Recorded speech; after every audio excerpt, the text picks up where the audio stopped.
बिस्मिल्लाहिर्रहमानिर्रहीम। अस्सलामु अलैकुम व्यूअर्स, ऑफिस ऑटोमेशन के एक और एप्लीकेशन के साथ मैं आपके सामने हाज़िर हूँ। आज हम लोग जिसको डिस्कस कर रहे हैं उसका नाम है एक्सिस। एक्सिस को सबसे पहले आपके पास माइक्रोसॉफ्ट ऑफिस इंस्टॉल होना चाहिए। अगर इंस्टॉल नहीं है तो डिस्क्रिप्शन में लिंक है, आप वहाँ से जाके डाउनलोड करके इंस्टॉल कर सकते हैं। तो देन आपने इंस्टॉल करने के बाद यहाँ पे क्लिक करना है सर्च बार में और यहाँ पे एक्सिस लिखना है और एक्सिस आपके पास आ जाएगा और इस पर क्लिक कीजिएगा लेफ़्ट माउस का बटन, तो ये आपके पास ओपन हो जाएगा। ये बाकी चीज़ें भी आपको बताई जा रही हैं, लेकिन हम लोग सबसे पहले ब्लैंक डेस्कटॉप डेटाबेस के ऊपर क्लिक करते हैं और क्रिएट करते हैं एक डेटाबेस। तो व्यूअर्स, इसका इस्तेमाल करने से पहले हम लोगों को ये जानना ज़रूरी है कि ये हम लोग क्यों सीख रहे हैं और इसके क्या क्या फ़ायदे हैं।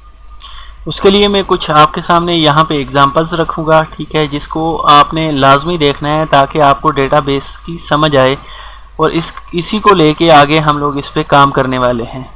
अगर बेसिक से आप छोड़ देंगे, वीडियो स्किप कर देंगे, तो आगे आपको समझ में आना बहुत मुश्किल होगा। लेसन 1 के अंदर हम लोग डेटाबेस टर्मिनोलॉजी के हवाले से पढ़ेंगे कि डेटाबेस टर्मिनोलॉजी क्या होता है और इसके पार्ट्स के बारे में जानेंगे कि पार्ट्स इसके क्या क्या होते हैं। क्यूरीज, एक्सेस डेटाबेस के अंदर जो पार्ट्स इसके आ जाते हैं वो क्यूरीज, रिपोर्ट्स और इसके अलावा टेबल्स और फॉर्म्स।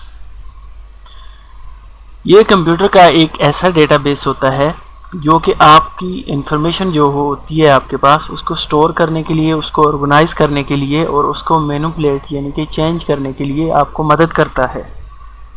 अगर हम लोग बात करें कि बाकी प्रोग्राम भी इसी तरह से हमारे पास हैं तो हम लोग उनमें डेटा क्यों नहीं स्टोर कर सकते। तो ये लार्ज अमाउंट ऑफ डेटा जो आपके पास होता है उसको आप जो है वो इसके अंदर स्टोर कर सकते हैं। और दूसरी बात ये है कि ये आसानी के साथ आप इस्तेमाल कर सकते हैं। इसका आपको एक प्रॉपर एक सॉफ्टवेयर की तरह आपके पास ये बन जाता है और आप इसको आसानी से इस्तेमाल कर सकते हैं। जबकि बाकी जो सॉफ्टवेयर एप्लीकेशंस हैं उनको इस्तेमाल करने के लिए आपको उनकी इंफॉर्मेशन इतनी होनी चाहिए कि आप हर जगह पे जाके जहाँ पे फार्मूलाज हैं, जहाँ पे डेटा आपका पुट हुआ है, अलग अलग जगह पे जाके अलग अलग काम करना पड़ता है। तो जब ये स्टार्ट हुआ है एक्सेस से पहले जो लोग काम करते थे वो पेपर के ऊपर काम करते थे, एक लेजेस वगैरह बना लेते थे, अपना एक उनके पास रजिस्टर्ड होता था, ठीक है, उस रजिस्टर की मदद से वो लोगों की मालूमात अपने पास सेव करते थे, जैसा कि आज भी कुछ जगह पे इस तरह के काम हो रहे हैं। अब एग्जांपल के तौर पे मैं आपको बताता चलूँ कि जो पहले होता था, अब इस हिसाब से है कि मसलन एक कस्टमर है, ठीक है, उसको आप कोई चीज़ सेल कर रहे हैं, आप उसका एड्रेस भी लिखेंगे अपने पास, ठीक हो गया है। उसको जो चीज़ सेल कर रहे हैं आप उस चीज़ के हवाले से भी अपने पास लिखेंगे कि फ़लाँ चीज़ मैंने इसको सेल की है, उसकी अमाउंट भी लिखेंगे, ठीक हो गया। उसकी ईमेल एड्रेस है, अगर ईमेल एड्रेस उसका लिखेंगे और इसी तरह से उसकी जो बाकी इंफॉर्मेशन है वो आपके पास अलग अलग जगह पे सेव होगी। मसलन अगर आपने किसी कस्टमर के हवाले से किसी की ईमेल चेक करनी है तो आप जाएंगे, पहले अपना सीरियल नंबर देखेंगे कि सीरियल नंबर क्या है, ठीक है। आप सीरियल नंबर से भी आपको पता नहीं चलने वाला, आप पेजेस आगे पीछे करेंगे, कहीं जाके आपको सीरियल नंबर उसका मिल जाएगा। आप उस बंदे की लोकेशन पे चले जाएंगे, आप एक रजिस्टर पे आप कितना कुछ लिख सकते हैं, उसके लिए आप अलग अलग रजिस्टर मेंटेन कर रहे हैं। तो उसी को जितनी भी इंफॉर्मेशन आपकी अलग अलग स्टोर हुई होती है ना, उसको आप एक ही जगह पे एक्सेस के अंदर जो है वो स्टोर कर सकते हैं। और ये बहुत आसान है इसके अंदर, क्योंकि ये एक सॉफ्टवेयर की तरह बन जाता है और आपको बहुत इजी होता है इसके अंदर काम करना। तो काम करते हुए आपको किसी किस्म का इसके अंदर कोई मसला नहीं होता, आप एक इंफॉर्मेशन को दूसरी इंफॉर्मेशन के साथ लिंक कर सकते हैं। अगर आपके पास एक कस्टमर का नाम लिखा हुआ है, ठीक है, मिसाल के तौर पे अली लिखा हुआ है, तो अली से रिलेटेड जितनी भी इंफॉर्मेशन आपके पास होगी, उसका एड्रेस, उसकी ईमेल, उसका अकाउंट नंबर, उसकी फ़ोन नंबर और उसके अलावा जो चीज़ें आप उससे सेल कर रहे हैं, वो तमाम की तमाम इंफॉर्मेशन आपके पास एक ही बॉक्स के अंदर अवेलेबल होगी। अब अगर इसको हम लोग एक्सेल स्प्रेडशीट के अंदर हम लोग इसको देखें तो हमारे पास कस्टमर का नाम आ जाता है, first name, last name, address, city, state, zip, phone number और ये चीज़ें हमारे पास यहाँ पे आ जाती हैं। अगर सपोज करें हम लोग इसको जो है वो अलग अलग जो है देखना चाह रहे हैं, तो हमारे पास इसी तरह के कई कस्टमर्स होंगे, ठीक है। उनकी हर एक की चीज़ों को देखने के लिए हमें अलग अलग इस पे काम करना होगा। फ़ोन नंबर अलग लिखना होगा, जिप कोड, स्टेट, सिटी, और ये चीज़ें सारी अलग अलग। और दूसरी बात ये है कि एक्सेल स्प्रेडशीट जो है वो एक लिमिटेड आपके पास जो है वो आपको डेटा स्टोर करने की इसके अंदर क्या कहते हैं अपना सलाहियत होती है। सलाहियत इसके अंदर कम होती है बनिस्बत एक्सेस के अंदर ये चीज़ ज़्यादा होती है।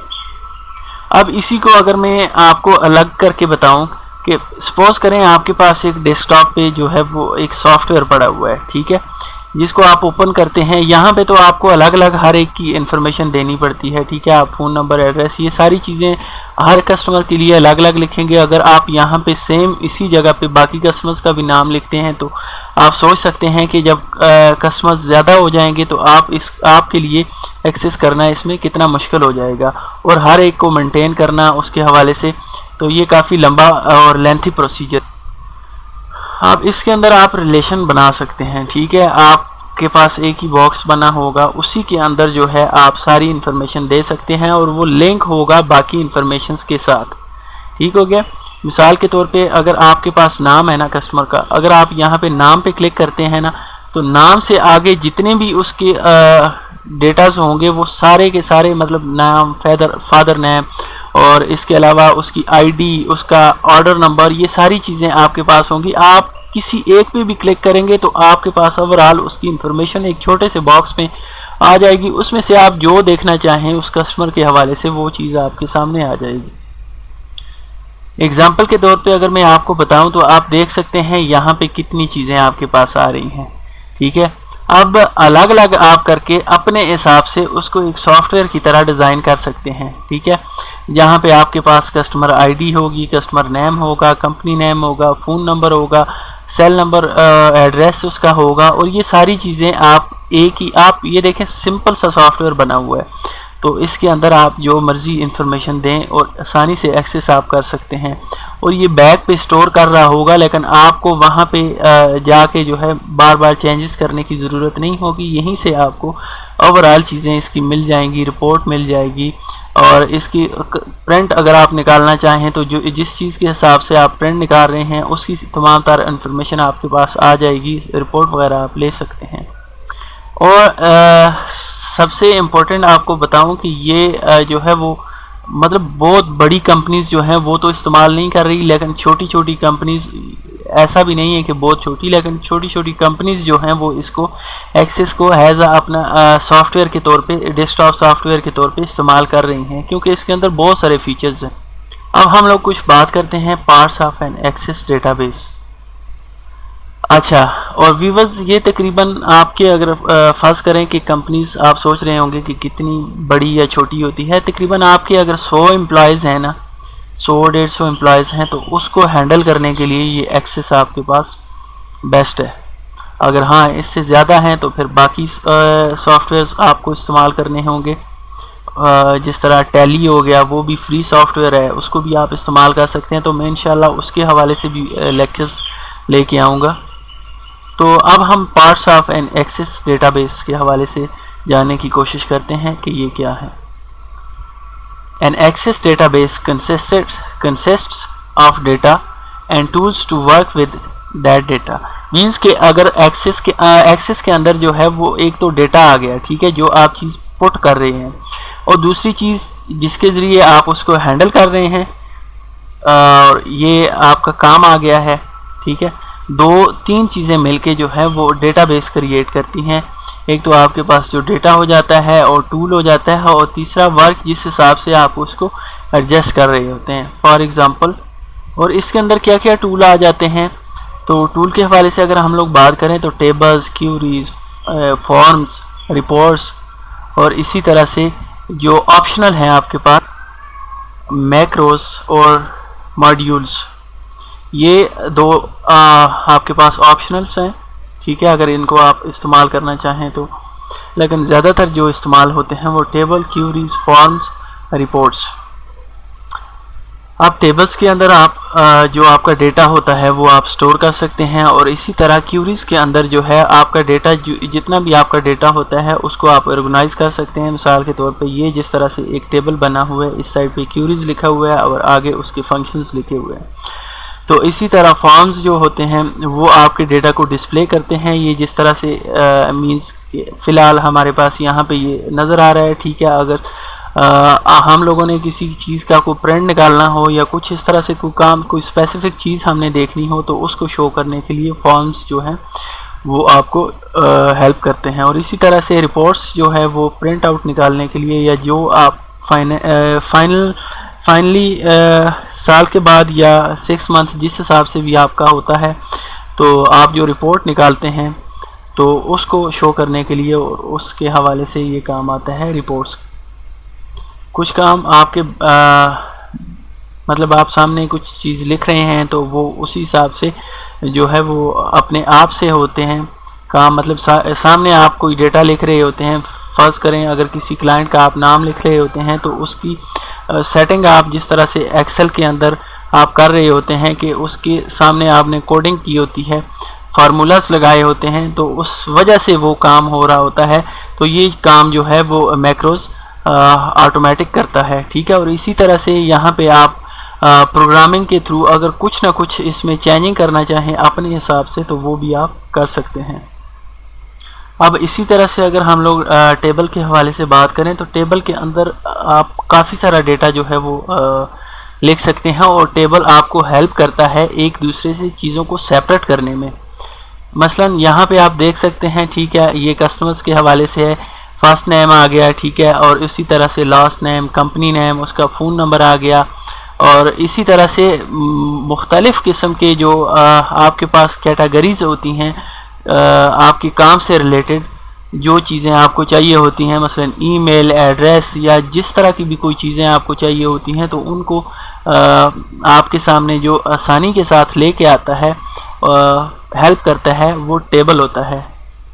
अब इसी तरह से ये रिकॉर्ड के हवाले से होता है, ठीक है। आपके पास रिकॉर्ड शो कर रहा होता है हर एक कस्टमर का अलग अलग से, ठीक है। फॉर एग्ज़ाम्पल आपके पास 50 कस्टमर्स हैं, ठीक है, तो 50 कस्टमर्स का आपने एक टेबल बना लिया है कि ये हमारे पास कस्टमर्स हैं। अगर आप इस एक के ऊपर क्लिक करते हैं तो इसके अंदर इसी की से रिलेटेड, इस कस्टमर से, एक स्पेसिफाई कस्टमर से रिलेटेड तमाम का तमाम डेटा आपके पास मौजूद होगा। और अब हम लोग बात करते हैं क्यूरीज की।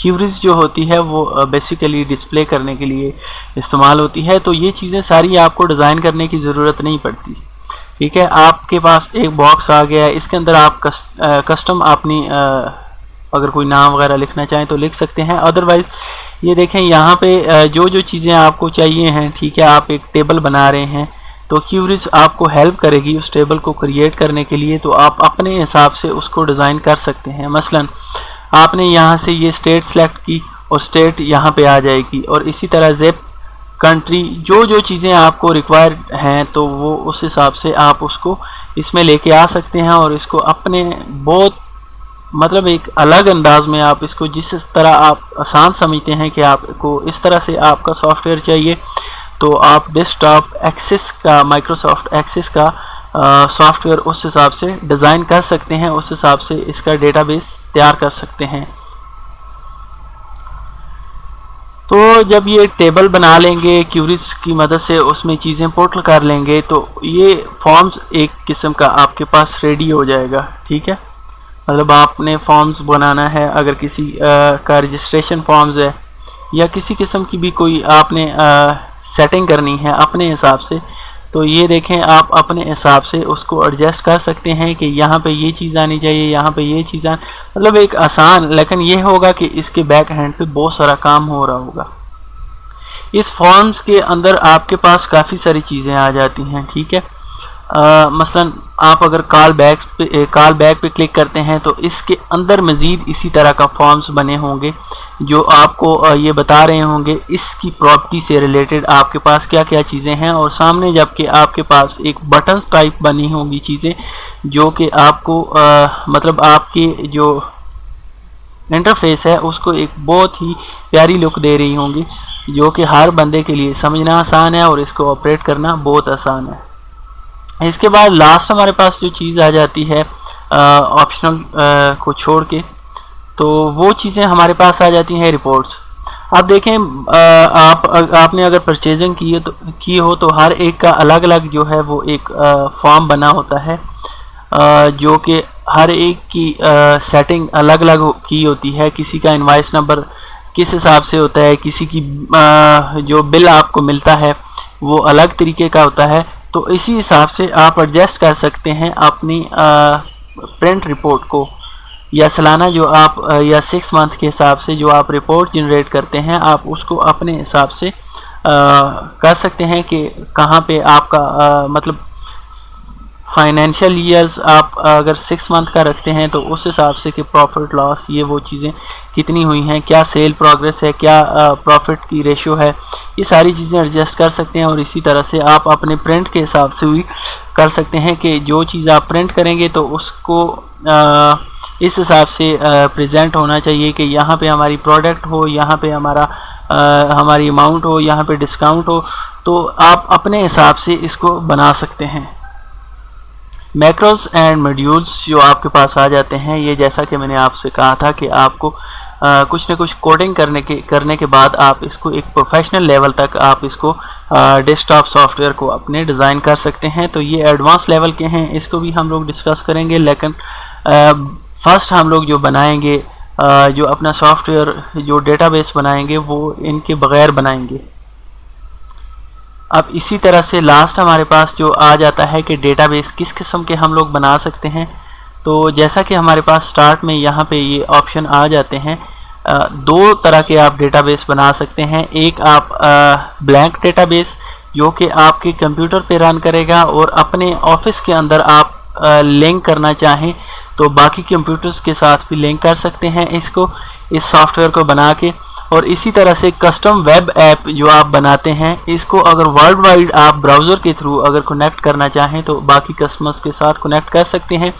जो आपका सॉफ्टवेयर बना होगा उसके ऊपर वो लोग काम कर सकते हैं। अगर ये वाला हम लोग करते हैं तो फ़िलहाल जो हमारा फोकस होगा वो हम बनाएंगे ब्लैंक डेस्कटॉप डेटाबेस, क्योंकि हम लोग कंप्यूटर के ऊपर रन करेंगे इसे और कंप्यूटर के अंदर ही हम इसकी चीज़ों को एडजस्ट करेंगे।